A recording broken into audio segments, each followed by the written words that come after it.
जय श्री कृष्ण। घर में दादी थी और दादी की आज तबीयत बहुत खराब थी। डॉक्टर सारी दवाई दे दे के थक चुके थे। डॉक्टर ने हाथ खड़े कर दिए, आपको जो सेवा करनी है कर लीजिएगा, अब कोई दवाई काम नहीं कर। बेटे बहू माँ को घर ले आए, सेवा के लिए एक नर्स ले आए, क्योंकि वो दोनों जॉब करते थे तो उनके पास वक्त नहीं था माँ की सेवा करने का। बच्चों को भी हॉस्टल से बुलवा लिया गया था, इसलिए कि वो कुछ टाइम जब तक वो जिंदा है अपनी दादी के पास रह सके। दादी बेहोश पड़ी थी, नर्स उनके पास बैठी थी, बच्चे दादी के होश में आने का इंतजार कर रहे थे। माँ बाप जॉब पे जा चुके थे। दादी को होश आया, उन्होंने थोड़ी थोड़ी आंखें खोली। दोनों बच्चे अपनी दादी से लिपट गए। दादी आप कैसी हो? हम आपसे बहुत प्यार करते हैं, हमें आपकी बहुत याद आती है। पापा ने बताया कि आपकी बहुत तबीयत खराब है। दादी ने आंखें खोली। दोनों बच्चों को देखकर जैसे उनके दिल को तो एक बहुत बड़ा सुकून मिला था, जैसे उनके दिल को राहत मिल गई थी, आराम मिल गया था। उन्होंने दोनों को अपने सीने से जकड़ लिया। नर्स हैरान थी, कहाँ तो दादी के हाथ नहीं चल रहे थे, आज दोनों हाथों से बच्चों को गले से लगाई हुई थी। बच्चों ने कहा, दादी हमें आपके खाने की बहुत याद आती है, आप हमें कुछ बना के खिलाएंगी? बच्चे छोटे थे, उनको नहीं पता था कि दादी बोल नहीं पा रही हैं, उठ भी नहीं पा रही हैं, तो वो कैसे कुछ बना के खिलाए। नर्स ने बच्चों को डांटा, क्या कह रहे हो, उनकी तबीयत खराब है। नर्स के डांटते ही दादी में पता नहीं कहां से एनर्जी आई थी। तुम चुप रहो, किसने हक दिया मेरे बच्चों को डांटने का? दादी ने नर्स को डांटा।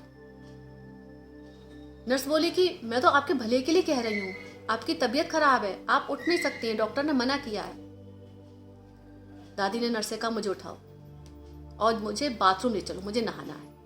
नर्स हैरान थी कि अभी तो दादी बेहोश पड़ी थी, अचानक इतनी एनर्जी। नर्स ने फिर भी उन्हें उठाया, बाथरूम तक ले गई।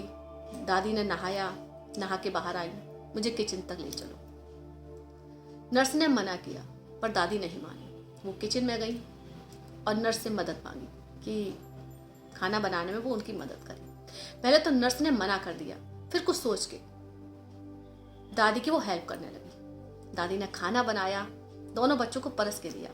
तो बच्चे कहते हैं कि नहीं, आज हम टेबल पे नहीं खाएंगे दादी, हम आज जमीन में बैठ के आपके हाथ से खाएंगे, हमें आपकी बहुत याद आती है, हमें आपके हाथ से खाना खाना है। दादी बैठ गई और बच्चों को खाना खिलाने लगी। इतने में दादी के आंसू निकल पड़े।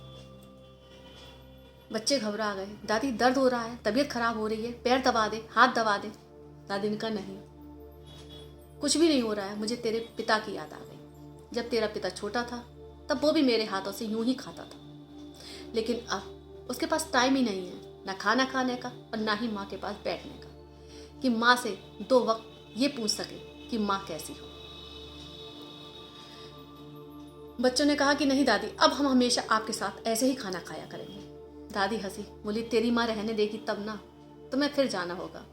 बच्चे बोले नहीं, अब हम यहीं पढ़ेंगे, यहीं रहेंगे, आपके साथ रहेंगे। दादी की आंखों से खुशी के आंसू बह रहे थे और वो एकदम एनर्जेटिक थी। उन्हें नहीं लग रहा था कि उनकी तबीयत खराब है। नर्स भी इस अनोखी दवाई को देख रही थी। डॉक्टर ने दवाई के लिए मना कर दिया कि कोई दवाई काम नहीं कर रही है, लेकिन रिश्ता, भावनाएं काम कर रही थी।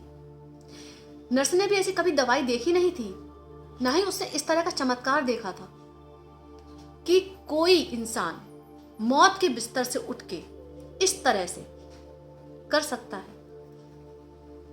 यही होता है, हमारे अंदर की भावनाएं खत्म हो गई, भाव भी नहीं रहे। हमें हमारे माँ बाप के पास बैठने का टाइम ही नहीं है, उनसे उनके तबीयत के बारे में पूछने का टाइम नहीं है। हमें सिर्फ भाग दौड़ सिर्फ भाग दौड़ जीवन की। हम किसके पीछे भाग रहे हैं, क्या रह जाएगा, क्या हाथ में आएगा, इस बात की कोई चिंता नहीं है। बस भाग रहे हैं क्योंकि हमें उससे आगे जाना है, हमें जिंदगी दौड़ में आगे निकलना है।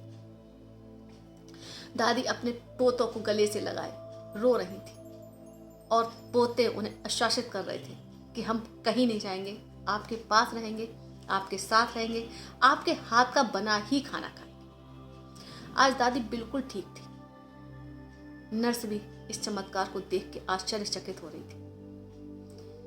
वो अनोखी दवाई हमारे परिवार के पास ही होती है, हमारे परिवार के लिए। अगर हम अपना थोड़ा सा वक्त अपने परिवार में देते हैं तो शायद हमारे परिवार का कोई भी व्यक्ति इतनी जल्दी बीमार नहीं होगा। पहले लोग बड़े परिवारों में रहते थे, ना कोई वॉशिंग मशीन थी, ना मिक्सी थी, ना टीवी था, कुछ नहीं था। सब मिलकर बातें करते थे, एक दूसरे का मनोरंजन करते थे, हंसते थे, गाते थे, चुटकुले सुनाते थे, चक्की चलाते थे, कपड़े धोते थे, सब करते थे। बीमार नहीं पड़ते थे, 100-100 साल जीते थे, क्योंकि वहां एक दूसरे की दिल की बात एक दूसरे से कही जाती थी। लेकिन आज तो वक्त ही नहीं रहा है कि कोई किसी की बात सुने या कोई किसी से बात कहे किससे, सामने भी तो कोई होना चाहिए। मैं आपसे सिर्फ इतना ही कहना चाहूंगी कि अपने माँ बाप को, दोस्तों को, बच्चों को टाइम दीजिए ताकि उनको सही राह मिले और वो स्वस्थ रहे, अपने दिल की बात आपसे कह सके। जय श्री कृष्णा, जय श्री राधे। अगर मेरी वीडियोस आपको अच्छे लगते हो तो प्लीज़